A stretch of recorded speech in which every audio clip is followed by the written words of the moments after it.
Ainda tem muita temporada pela frente, mas o presidente já avisou: o Corinthians não tem dinheiro para grandes contratações. A aposta é na base. E 2 dos mais promissores jogadores revelados no clube são zagueiros. João Vitor, 22 anos, destro, 1,87 m de altura. Sou um zagueiro que tem uma boa saída de bola, uma velocidade que é uma das minhas principais características.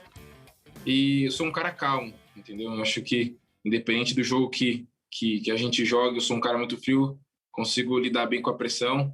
Raul Gustavo, também de 22 anos, canhoto de 1,90 m. Hoje em dia essa posição, zagueiro e canhoto, é difícil ter no Brasil. Então eu me sinto privilegiado sim, mas tenho que trabalhar forte, tenho que dar o meu melhor para estar bem e mostrar para todos aí por que eu estou aqui. Ali na zaga, a situação hoje é a seguinte: os mais experientes vivem situações distintas. O Gil vinha na reserva com Wagner Mancini e o contrato do Gemerson, que é titular, vence no meio do ano. Tudo indica que não vai ser renovado. E aí, são os jovens que vão tentar se firmar no time. O Paulistão foi bom para eles. Deram conta do recado. João Vitor fez 11 jogos nessa temporada, alguns até como lateral. Deu passe para gol, inclusive. Jogar de lateral é bom, que dá para apoiar. Eu sou um cara que gosta, assim, de apoiar muito, de sair jogando. Então, acho que de lateral tem um pouco mais de ofensividade, né? Então, é uma coisa boa para mim. Eu gostei bastante de jogar. Já o Raul Gustavo entrou em campo 10 vezes, se mostrou seguro lá atrás e também ajudou na frente. Nos principais jogos da temporada, eles foram titulares, mas numa formação com 3 zagueiros, com Gemerson no meio deles. O curioso é que juntos, como dupla de zaga, só fizeram um jogo e não levaram gol. Foi contra o River Plate do Paraguai, vitória por 4-0 na Sul-Americana.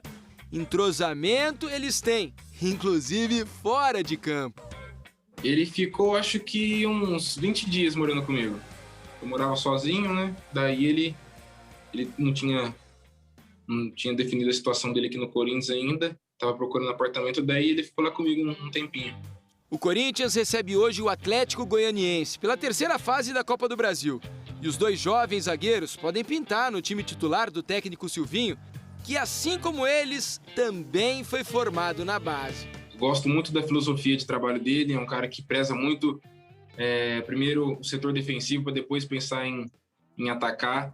Então a gente vai torcer para que dê tudo certo e vamos fazer dar tudo certo. João Vitor e Raul, em tempos de dinheiro escasso no Corinthians, eles têm potencial para ajudar hoje em campo. No futuro, quem sabe, a dar uma engordada nas contas do clube. Boa tarde a todos. Para começar, o que temos de confirmação de Copa América? Ela vai acontecer no Brasil, 4 sedes confirmadas também: Brasília, Cuiabá, Goiânia e Rio de Janeiro. A tabela ainda não foi anunciada e só quando a gente souber a tabela saberemos, por exemplo, quando o Brasil estreia. Estava previsto para acontecer na outra Copa América, na Argentina e Colômbia, dia 14 de junho, né, contra a Venezuela. Hoje teve o último treino aqui na Granja Comari da seleção brasileira, que já embarca para Porto Alegre hoje à tarde. E nesse último treino, o Tite deu indícios de mudanças no time titular, mudanças importantes. 2 titulares absolutos, por exemplo, que jogaram os 4 jogos das eliminatórias como titulares, estavam entre os reservas: Renan Lodge e Firmino. A gente vai ver agora na reportagem de Eric Faria, que explica um pouco mais sobre esse treino de hoje de manhã. Com licença, Copa América. Mais do que um pedido, é uma ordem dentro da seleção. Antes do torneio, há 2 confrontos pelas eliminatórias para a Copa do Catar. E os 24 jogadores que estão treinando na Granja Comari foram convocados exatamente para enfrentar o Equador e o Paraguai. Depois é depois. Por isso, a comissão técnica está blindando o grupo e deixando todo mundo fora de qualquer polêmica sobre a competição que vai acontecer aqui no país. Nos 2 últimos dias, as coletivas virtuais que estavam marcadas foram canceladas. Menos entrevistas e mais treinos, o que não deixa de ser uma fórmula conhecida no futebol de hoje em dia. E aqui em Teresópolis, a seleção brasileira seguiu essa cartilha bem direitinho.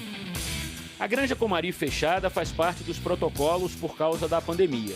E como faz mais de 6 meses que a seleção não entra em campo, Tite tem bastante o que fazer e o que pensar. Hoje pela manhã, o treinador já esboçou o que pretende fazer na sexta-feira. Uma primeira escalação teve Alisson no gol, Danilo, Éder Militão, Marquinhos e Alexandro, Casimiro, Fred, Lucas Paquetá, Richarlison, Neymar, e uma dúvida ficou no ar: Gabriel Jesus ou Gabigol? Os dois atacantes se revezaram. Eu formaria meu ataque da seguinte maneira: Gabriel Jesus aberto pela direita, Gabriel do Flamengo como centroavante e o Neymar pelo lado esquerdo, mas se movimentando pelo meio também. Garantido, claro, está o Neymar, que não veste a camisa da seleção desde o mês de outubro do ano passado. A seleção lidera as eliminatórias com 12 pontos em 4 partidas. É a única com 100% de aproveitamento. Vencendo esses 2 jogos, ganha uma tranquilidade danada para aí sim poder falar na Copa América.